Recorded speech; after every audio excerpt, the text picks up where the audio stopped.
I guess I'll introduce myself a little bit further. I'm Lucy. As you said, Angel, I started working with activist groups.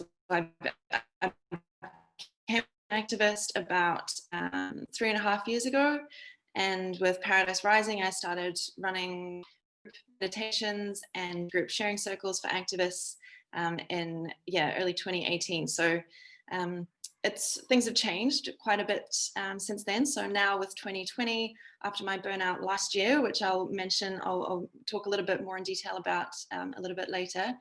After my burnout last year, I realized I really needed to take a step back and really focus on myself and my own healing, and focus on my art, because I've been an artist, I've been a painter for quite a number of years, and that is something that really has healed me, and I've really focused on that this year, and to just really encourage other people to utilize their creative skills, their creative gifts, and even if you don't feel like you have any creative gifts, we're all creative beings on some level, and maybe it's just a matter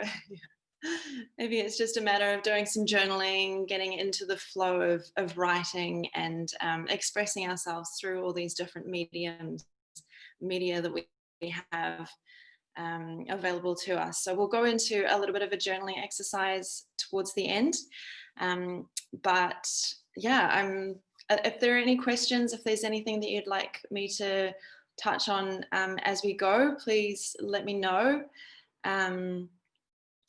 I'm super honored to have come after Claire. She's a great mentor of mine as well, and I'm really proud to be part of the community with Claire in Sydney here. And as she didn't have time to do the meditation at the end of hers, I actually wanted to kind of ground into this space with a short meditation at the beginning, just a couple of minutes, and then we'll go on to a longer meditation at the end, just to visualize the kind of world of freedom that we all want for animals, and to create this world through our imagination and through our creativity. So just to start off with, we'll just take a few deep breaths in together. So I'll just invite everybody to get comfortable wherever you're sitting. I doubt there's anybody who will be driving or operating any heavy machinery, but just for anybody who might be watching this later, please don't do this while you're operating heavy machinery. Just get yourselves comfortable, and we'll just take in a few deep breaths in through our nose. So we'll just first empty our lungs so we're not holding any air in our bodies. And then we'll take a nice deep breath in for a count of 4, in through our nose. Hold it at the top for a count of 4. And release for 4. And hold it at the bottom for 4. And we'll just do this another couple of times. So in for 4. Hold, 2, 3, 4, and release. And hold, 2, 3, 4. And as you continue with this breathing, I just ask you to invite light in with your breath. As you're breathing in through your nose, imagine that the air that's coming up into your mind is light. And just imagine it swirling around the inside of your head as you hold it there and as you release. And as you breathe in, just breathe in this light, and imagine your mind is like a temple. Imagine it as a beautiful temple that is maybe somewhere that you've already been in your physical life. Maybe it's just somewhere that you imagine as a really beautiful space that you feel safe, that you feel is sacred, that you feel is like home, is made of light. Maybe you see pillars. Maybe you see certain colors that remind you of this beautiful space. Maybe there's gold or red cushions. And just paint a picture in your mind of what this temple looks like. Is it tall? Are there high ceilings? How big is it? What are the smells that you smell inside? Is there incense?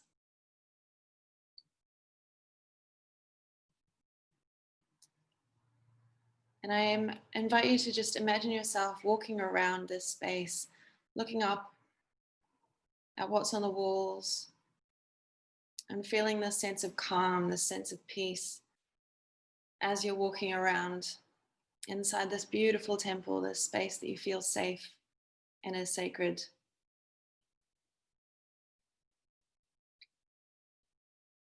And as you're breathing out, just relax into it. Relax into your body, relax into the space where you're sitting, feeling this sense of calm.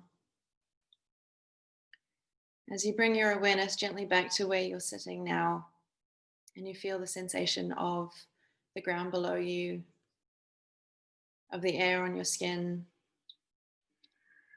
and just bring back this sense of calm, of peace, of safety, of security from this temple that is your mind.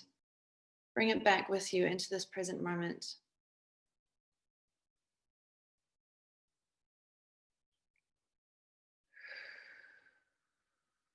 And know that you are safe and you are held and you are just in a really beautiful space with other people that understand you, that know how you feel. Maybe you want to just put your hands over your heart for a moment and allow yourself to feel the beating of your heart.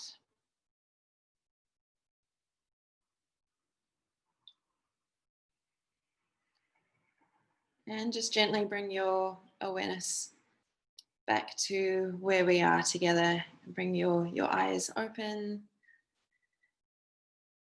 And coming back to this present moment.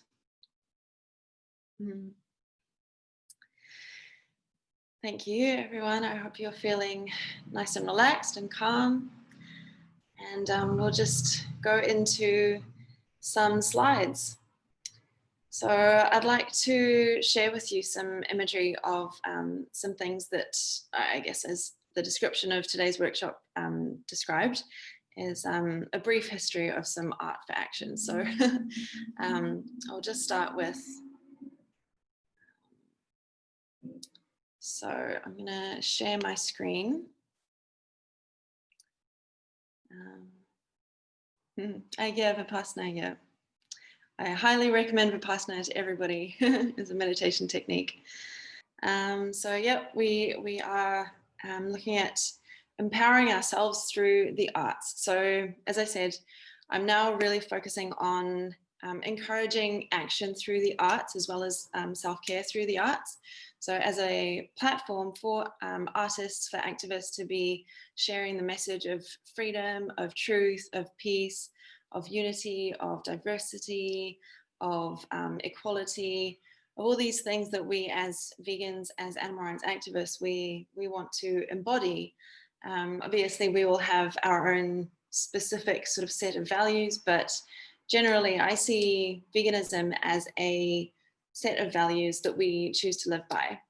And we choose to embody those and share them with others through whatever form of activism we feel most called to. And I really encourage all sorts of different kinds of activism. I think it's really important that we have many different styles, whatever our personalities, our ways of expressing ourselves are really drawn to. So through the arts, that means many different things. So that's visual arts, that's music, that's dance, film, all these different ways of expressing ourselves and sharing messages. And if it's not necessarily our thing to be using the arts to share messages either, that's, you know, I still understand and still encourage that there are other forms of activism that are so important. And obviously all of us in this container, we're activists in our own way. So whatever you're drawn to, I encourage, and I feel, as long as it's done consciously and with love and respect and understanding, I think it's all really, really important. And so I feel like that love and understanding and peace and compassion comes through knowing and understanding ourselves first and foremost, and really being in alignment ourselves and being a channel for the truth for the animals in whatever way, shape, or form that comes through. So yeah, to start off with, I'd like to go right back to the beginning. So our history of the world, I guess, we as humans have started or have been sharing messages through our art for a very long time. And that started at the beginning with cave art, through painting on walls with mediums of nature. So personally, I love working with the elements. I love working with nature and being in harmony with nature. And this is just I think it's really interesting being able to look back at how messages have been shared throughout history on walls and on these canvases that nature provides us, or that the world is basically, the world is our canvas. So there's all sorts of different messages, I guess, that came through cave art, through cave painting, but many of them actually involved animals and humans living in harmony together. And you know, some of them obviously were sort of hunting ones, but as we know now, that a lot of the myths of the hunter-gatherer kind of society is that hunters actually didn't eat as much flesh as we have been kind of led to believe through marketing and through all these I guess industry has told us that we need to be eating a lot more meat and a lot more flesh than we do. You know, we don't need to. And the hunters back then, they actually probably wouldn't have been eating as much as we've been led to believe. So throughout history, we've actually been living in harmony with animals in a really beautiful way. And that's what I hope and what I choose to believe is possible for us again. And that's all, I guess, why we're all doing what we're doing, is to create this world of freedom and harmony for everybody. So yeah, right back at the beginning, we had this art form of cave painting, and fast forward to the last 5 or 6 years, we actually have an artist called Banksy. So if anybody has heard of Banksy or knows his work, let us know in the comments. And yeah, give us some spirit fingers. He's an amazing artist from the UK. He actually, nobody really knows much about him. He chooses to be very, very discreet.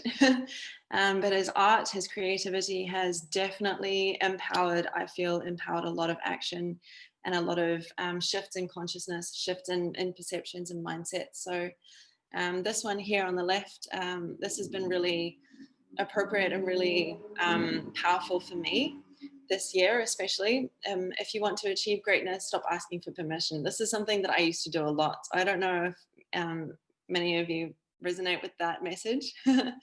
I used to always ask, what do you think of this? What do you think of this? I don't know, be quite kind of unsure of myself and unsure of how to deliver something, I guess, and was always asking for my friends' approval, family's approval. And now I'm just feeling this power and this determination to know my inner truth. I know what is true for me. I know what I see is a truth, and I want to share it. And it's just a matter of, trusting ourselves and knowing ourselves and allowing ourselves to express. So I think it's really powerful. And then obviously on the right hand side, down the bottom, we have if graffiti changed anything, it would be illegal, which I think is quite a quite telling and quite on point, to be honest. Obviously, the fact that we, aren't really allowed in many places. Obviously, there are some parts of the world and some parts of cities, some cities that have a lot of street art. Somewhere like Melbourne has a huge amount of street art, and I think it's amazing. I think it's actually one reason that I moved to Melbourne a few years ago when I first decided to become an activist, was for the activism, because I knew there was an amazing, really powerful movement. There had been a lot of people who've been doing some amazing work there for a long time. People like Patty Mark is somebody that I'd like to shout out. It's been very inspiring to me. And alongside the activism was the street art. So I was very drawn to that city in particular because of the street art and because of the powerful messages that come through street art, that come through murals and the graffiti. So I guess graffiti, quote unquote, is a term that relates more specifically to more kind of underground, frowned upon by the law kind of art. So, but there is a reason, I believe, that it is, it's very powerful. It's a really powerful way to get messages out there. So who recognizes these images? If you recognize the one on the left, that is what I would term these images as more kind of propaganda, I guess you'd say, is a way of expressing, or a way of getting people to do something that isn't necessarily for the greatest good. Especially this one at the bottom right hand corner. So this is an advert for milk, for a dairy company in the United States. So this was a big campaign, working with a lot of celebrities, a lot of people who had high profiles, and they got them to advertise their milk with this catchy phrase, "Got milk." And it was one way that really encouraged the dairy industry and allowed the dairy industry to grow. So alongside positive change, we can also see that there is a lot of encouragement and a lot of growth of certain industries and certain ways of living, including wars, warfare, all that kind of thing. So there's many different layers to this kind of imagery, and I won't go into them now, and we don't have time. And I just encourage people to look into some of the marketing for things like dairy industry, the meat industries. There's a lot of control, I guess, that's kind of come through that. And I think it's really super interesting how it can influence us as humans and as societies in very big ways, in both a positive way and in more of a negative way. As we know, as activists, we know that the dairy industry is a really destructive industry for the planet, and obviously for the animals first and foremost, because there's so much separation, there's so much abuse involved in this industry, in dairy. And yeah, I just think it's really interesting that marketing can play such a huge part in completely shaping the reality that we live in. The world is the way it is today because of a lot of this kind of imagery. So this one on the left goes back to, almost 100 years ago. And then as we see here, there's art on the top right-hand side that comes from Greek history. So this is Greek tragedy. And on the left, we have a modern rendition of Greek theatre. So theatre is another amazing way that we can spread messages. I don't know how many people here are big theatre goers.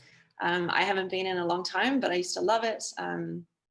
It's a really beautiful way of embodying messages and sharing messages through our art as our physical bodies.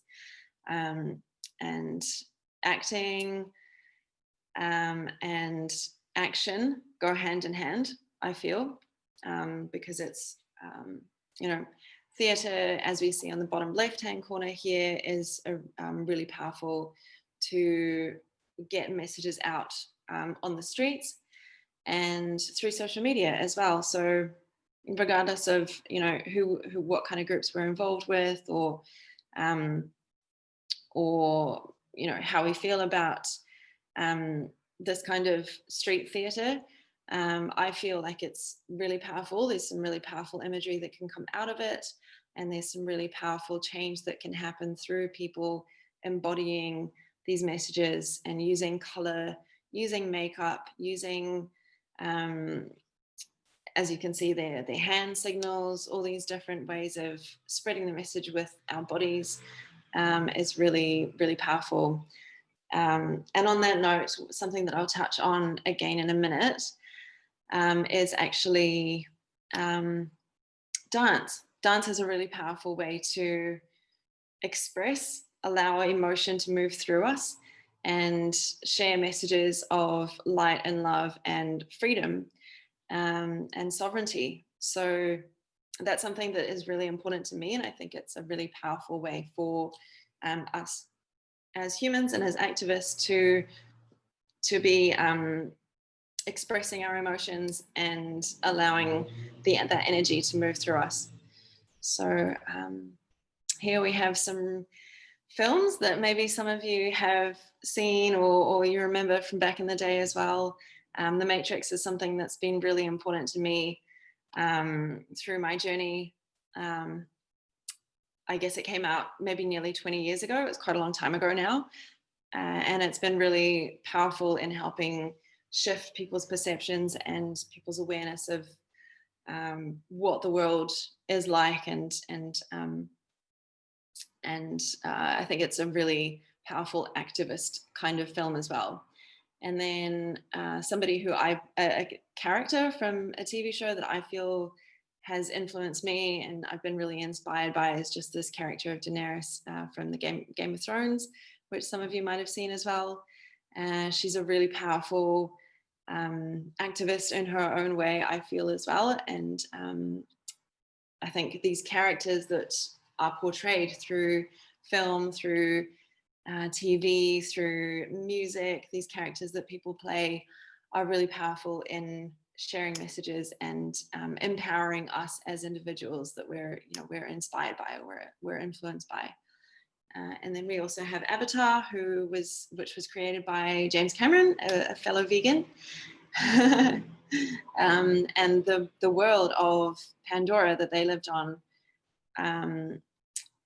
is a really beautiful world that I feel is, it's an imaginary world, but it's somewhere that I think there are some really very strong parallels between what we do to our planet and what the human characters do to Pandora, to this planet that these beautiful beings live on, and the way that they're destroying and just taking from that planet in a really very egocentric kind of way.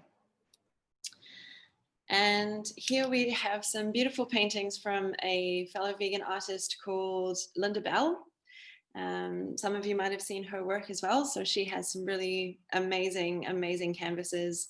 Her website is Art by Linda Bell, and you can see here Linda is spelled with a Y. So if you go to her website, I'll pop that in the comments as well. It's artbylindabell.com, and she has a huge range of really amazing paintings that just share her message and our collective message, I guess, of freedom and equality and peace and light and love and animal freedom, animal liberation. And yeah, I feel very inspired by her work as well. She's a beautiful human. She has actually agreed to be a guest on my podcast, on my series of interviews that I'll be doing. So I'm really looking forward to speaking to her again. I know her from Christchurch, New Zealand, so she's a really beautiful human, and I really love the work that she does. And here we have a really powerful image as well. This is an artist called Ryohei Hayes. He's Japanese, and I believe he's not vegan, but I really feel that a lot of his imagery is really powerful, and I really resonate with this one in particular. I think it's a really incredible piece that I feel very inspired by in terms of my creativity, because I think there's so much that can be shared through this kind of through these kind of paintings. And just quickly, I'd like to pair this image with a poem that has been really inspiring to me over the last 5 or so years since I first heard it. So if anybody here has heard of Maya Angelou, she was an amazing activist, artist, yeah, really inspiring to me, poet, novelist, speaker, dancer. She was an incredible woman. She passed away a couple of years ago, but her art, her poetry will live on to eternity, I believe. So this poem is called "I Know Why the Caged Bird Sings." So just to pair it with this image, I think it's a powerful combination. So I'm just going to read this to you. The free bird leaps on the back of the wind and floats downstream till the current ends, and dips his wings in the orange sun rays and dares to claim the sky. But a bird that stalks down his narrow cage can seldom see through his bars of rage. His wings are clipped and his feet are tied, so he opens his throat to sing. The caged bird sings with fearful trill of the things unknown but longed for still, and his tune is heard on the distant hill, for the caged bird sings of freedom. The free bird thinks of another breeze, and the trade winds soft through the sighing trees, and the fat worms waiting on a dawn-bright lawn, and he names the sky his own. But a caged bird stands on the grave of dreams. His shadow shouts on a nightmare scream. His wings are clipped and his feet are tied, so he opens his throat to sing. The caged bird sings with a fearful trill of things unknown but longed for still, and his tune is heard on the distant hill, for the caged bird sings of freedom. I don't know about you, but I find that super powerful. I think that's just a really beautiful piece of art, piece of activism that has really inspired me, and actually was part of my shift into being vegan and to seeing animals in a different way. So a lot of us here, we've probably gone vegan or gone into activism after seeing something like Earthlings, like Dominion. These are really powerful, really important pieces of art, I believe, for the animals movement that we are activists for. And this poem actually was a catalyst for me to be seeing animals in a different way, to be seeing how at the time when I first heard this poem, I was living in a studio apartment, or it was a very small space, and I felt trapped. I felt like I was living in a zoo, like I was an animal in a zoo, and that really drew me into this world of activism. This was a while before I went vegan, which was essentially because I saw the film Dominion. I saw the film Earthlings, and then Dominion came a couple of years later. But imagery and poetry like this was a big catalyst for me to be shifting my mindset, to be shifting my way of seeing animals, not as commodities and not as beings that should just be kept in a zoo or kept in a cage, but as beings in their own right who deserve life and love and freedom just as we want for ourselves, and just as we have so much more than they do. So yeah, those are some really powerful images, and I will stop sharing that screen for now. And I'd like to just talk briefly about breakthrough and burnout. I know Claire did a really beautiful job talking about burnout before me, and I'm grateful that she did that. I will go through a resource that I'm going to post into this chat as well. So bear with me 1 second. I'm going to copy and paste this text, and I would love any feedback on this as well. So this is a document that I created recently because I realized how important it is for activists to have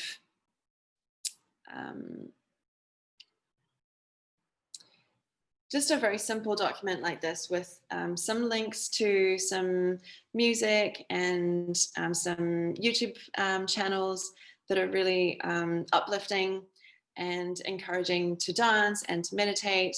And I'll go through it now with you. So yeah, I felt called to share it because I saw a need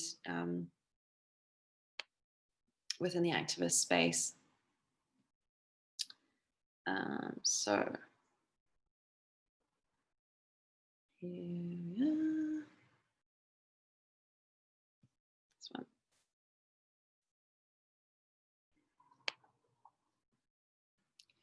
So this is our document with Paradise Rizing. So Paradise Rizing Studios is the new way that I like to be framing it, as we are all artists, activists all over the world, and you know, our home can be a studio. The beach can be a studio if we want to be drawing or writing on the beach, doing some journaling or something. So this is just a small document, but it briefly goes through some breathing techniques, the breathing technique that I took us through just at the beginning, and some encouragement into different forms of art. So my burnout last year, or the experience that I had of burnout last year, really took me to a place of I felt very isolated. I had struggles with my speaking. I had struggles with my memory. I had major headaches, migraines.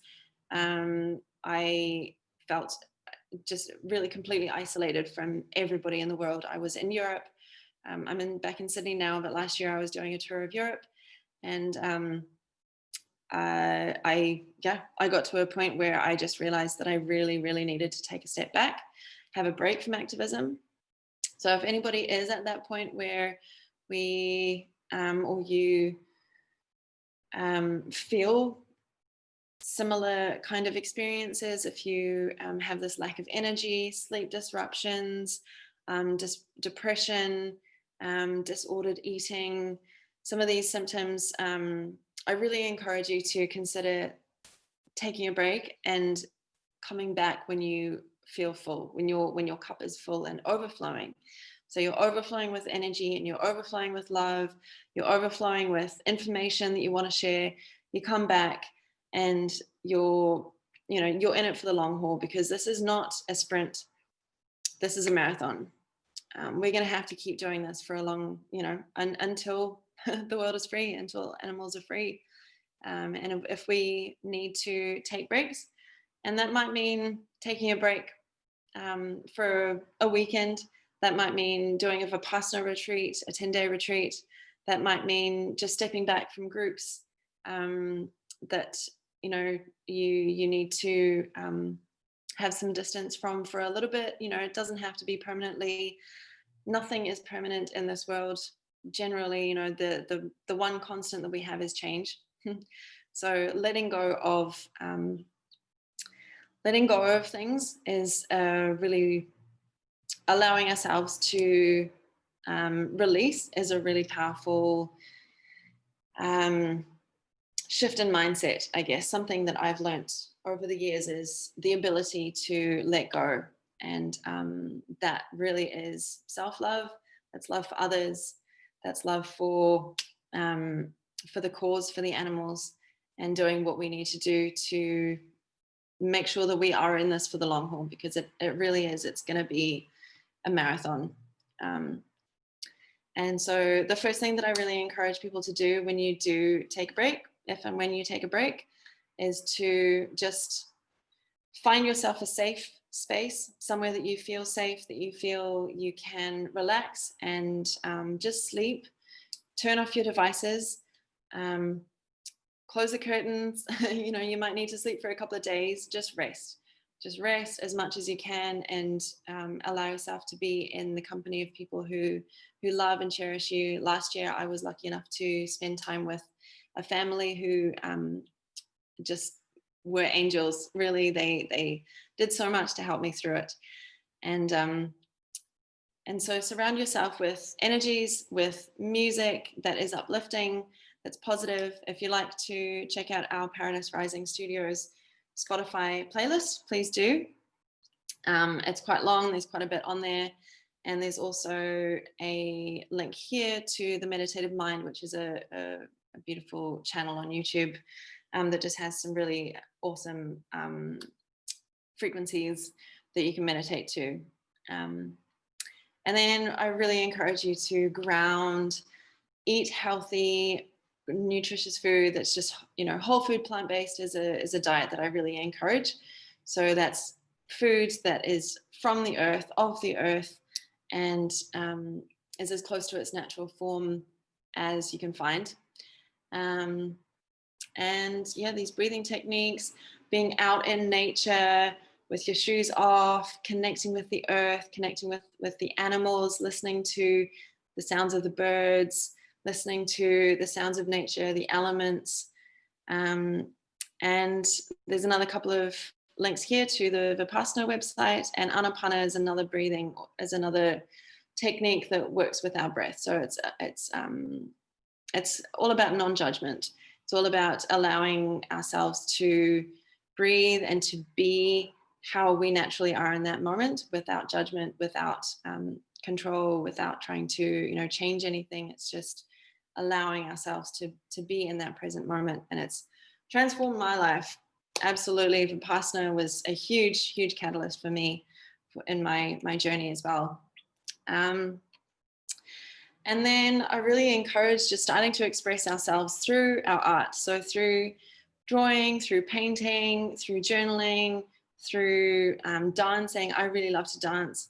So music that uplifts me, makes me want to dance, has been a huge saving grace for me, and has encouraged other people as well. So I put a lot of dancing videos on my social media stories, and the number of people who've reached out to say thank you and to express that they have themselves started dancing because of that is so encouraging. And it just makes me feel really, really excited and happy for them that they're able to do that and to shift their energy, to allow their emotions to flow through them in a way that has been really, really helpful for me. So I'm grateful that it's able to give back to other people as well.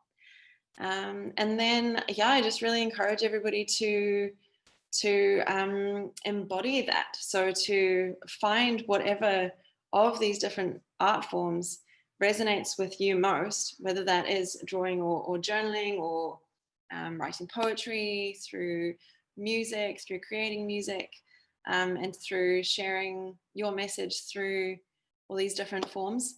Really encourage you to start to share that online. You don't have to. None of this is, I'm not telling anybody they have to do anything, but this is just an encouragement and an invitation to embody that art form, and to embody our messages, and to start sharing them so other people can be inspired by it as well, and just to become playful. As I said here, it's connecting with our inherent childlike, playful nature. which is really encouraging and helpful for our mental and emotional well-being. And then, yeah, there's some information on how you can reach me, and a little disclaimer. So I do have a background. My background is in psychology. I should have said this at the beginning maybe, but my background is psychology as well as the arts. And but someone like Claire, I specialize more in emotional and sort of spiritual support and guiding people through meditation, through art, through all these things. Claire is an amazing specialist in psychology, and I really encourage people to connect with someone like her if that's what you need. If you feel called to work with me, I do have an online course that I'll be releasing soon. And I also work with clients one-on-one. So if you feel called to work with me, I would love to connect with you. And I will, so the link to being able to connect with me on my calendar is also in there, in this document here. So yeah, there is, so there's a question, and we have just over 10 minutes. So we'll do a short meditation for a couple of minutes right at the end. I did also want to do a quick journaling exercise, but maybe that's something that you guys can do for yourselves afterwards. I really encourage you to do it though, because it's really powerful. But there is a question about guilt and letting the animals down. I definitely understand that. Yeah, that's exactly what I went through. It took me a little while to come to the realization or the acknowledgement that I was really at that point where I just had to, for my own mental health and for the sake of the animals, because I realized that I am worthy of actually being healthy. I'm worthy of feeling happy and having more energy to come back into the movement, or to come back to working and speaking for the animals in a much more powerful way in future. So I definitely understand that guilt. That's a huge part of, I guess, the process of our own inner healing on many levels as well. So there's a lot of feelings of shame, of guilt, of anger, of, you know, anger about the industries, guilt for having been involved in the industries just by contributing to them, being a consumer of animal flesh. And there's some really powerful breathwork techniques that I encourage. Thank you. Yeah, I encourage really working through those feelings of guilt and through meditation. So I'm not sure if I can see who asked that. I'm trying to look at your beautiful faces. I definitely understand that. It is very common, but I definitely encourage meditation and working through those feelings through meditation and through breath work, and releasing feelings of attachment to I guess the work that we're doing at that point in time. When this happened for me last year, when I was in my burnout, I had a strong attachment to what I was doing, and I didn't want to release that work, feeling like if I don't continue doing that, am I ever going to be able to come back to it? And yes, absolutely, I can. And there is, as I said, there's so much more work for us to do, unfortunately, but having a full cup and coming back filled up with energy and filled up with light that we can share with the world. The groups will still be there, and if it's individual work that you're doing on your own, then that's something that you know, your work will be there for you when you come back as well. So how do we know when we're ready to come back? Your body will tell you. If you get accustomed to connecting with your body and understanding your physiology. Your body will tell you. Keep connecting in with your breath, keep connecting in with your heart. Bring everything back to your heart. Our mind plays tricks on us. It's really important to know and love our minds, because they're incredible. And they, connecting our heart and our mind together is a really powerful thing to be able to do as well. But yeah, come back to your heart, come back to your heart, come back to your body, ask your body. I'm not sure if Claire shared a tapping technique that she taught me a couple of years ago, is to tap on the energy meridians of our bodies and to use affirmations with that. You can also ask your body, tapping on the energy meridians and just tapping on your heart space. That brings you back into your center. Connect back in with your breath, and you'll feel it. Your body will be able to tell you, and it's all within you. All of this, it's all within you. Everybody has everything that we need to know is within us, and it's a matter of connecting with ourselves, our hearts, our minds, our bodies, and feeling, I guess it's a magnetism as well. When you feel this expansion in your heart, when you feel this love in your heart, and you feel magnetized back to the work, that's another way that you'll know when you're ready to come back as well. So yeah, I hope and I trust that helped. I hope that answered your questions. And if there are any other questions, these are the ways that you can connect with me. So my personal Facebook as well is just my name, Lucy Verde Roze. And this is our Paradise Rising Studios Facebook page. We do also have Instagram and YouTube, which is there as well. So I'm in the process of rebuilding our social media. But if you go onto my personal pages, Lucy Verde Roze, that's where I've been building more so over the last few months, I guess.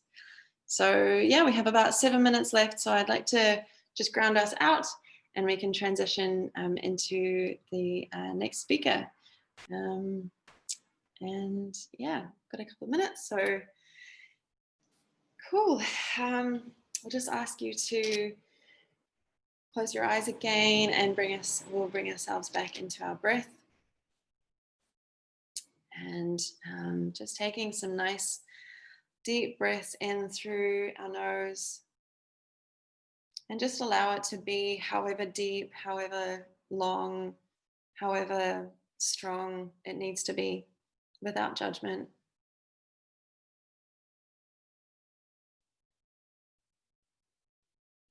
And release. You don't need to hold it at the top or the bottom. This time, just breathing in nice and naturally. However your body wants it to be, however your body needs it to be.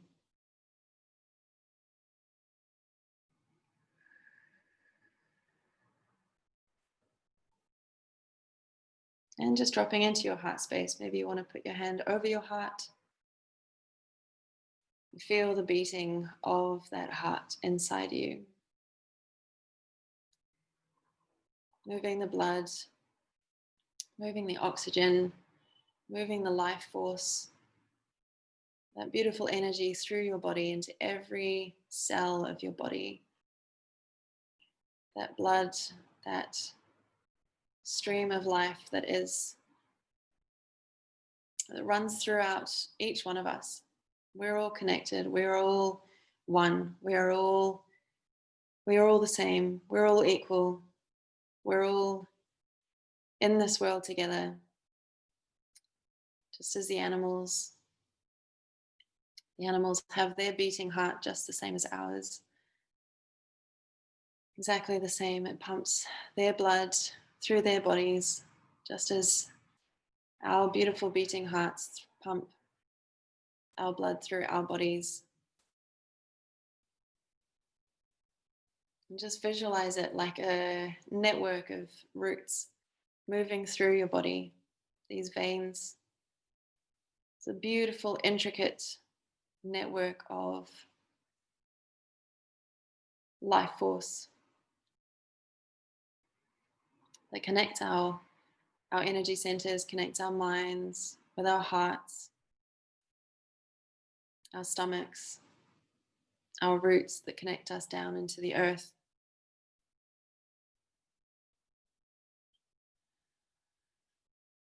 And I invite you to just, whenever you're feeling some anxiety, or if you're ever feeling sad or angry about the state of the world and what we do to animals as humans, bring yourself back into your heart and know that you're always connected with your heart, and you're connected with the animals through this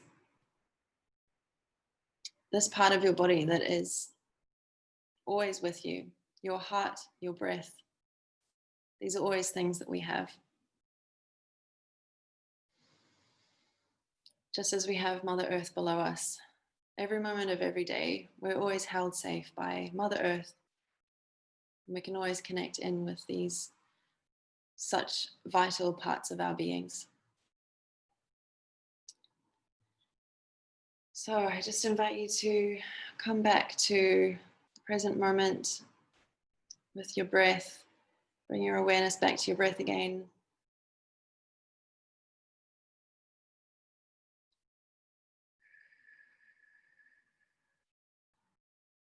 And gently open your eyes and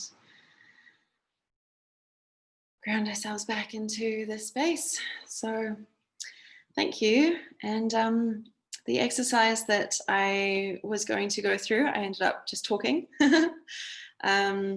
I encourage you to, in your journals or on a piece of paper, this is a really powerful technique that I have recently been gifted by my teacher. I really encourage you to firstly just write 2 headings for the sake of this this activist work for the animals. We'll just keep it simple with your own health and animal rights. So firstly, get clear on what you don't want for your own health and what you don't want for animal rights in future. Just get clear on that. So we'll make 4 short lists. 1, what you don't want for your own health, what you don't want for the animals, and then go crazy on what you do want. Make a nice long list on what you do want for your health, how you want to feel, how you want to be able to show up in the world, how you want to be able to communicate with people, and for animal rights, what you want to see in the world for animals, how you want to see the world. That might be, for example, there's an amazing person, an amazing group of people in Switzerland who transform farms into sanctuaries called Hofnar. They're really amazing. And you know, maybe you want to see all farms in the world transformed into sanctuaries. So just write a really long list of those 2 things. After getting clear of what you don't want to see in the world, go hard on what you do want, and we'll make it a reality. So yeah, there we go. Thank you so much, Kaho, for putting that into the chat box there. So yeah, I trust that helped some people, and if you're watching the recording later on our social media, I hope that this was helpful for you as well. And please share the video if you find it online, and share all the other amazing content of this beautiful conference that I'm super, super honored to have been part of. So thank you so much, everybody, for listening, for being part of this with me, and for your amazing part of this movement for the animals and for making the world a better place for everyone. So thank you so much, and I will mute myself and pass it back to you, Angel. Thank you. Thank you, Lucy. I have no words. I think that many of us would probably relate to what you said. many of the stories and experiences you've shared with us, and thank you for sharing your personal stories. And I was actually a little bit emotional towards the end of the meditation. I think we had a great session. So again, thank you everyone for attending. Thank you, Lucy. So I hope everyone have a great rest of the evening or rest of the day, wherever you are. Thank you for joining us. Thank you, Lucy, again, everyone who's here, and we will see you tomorrow.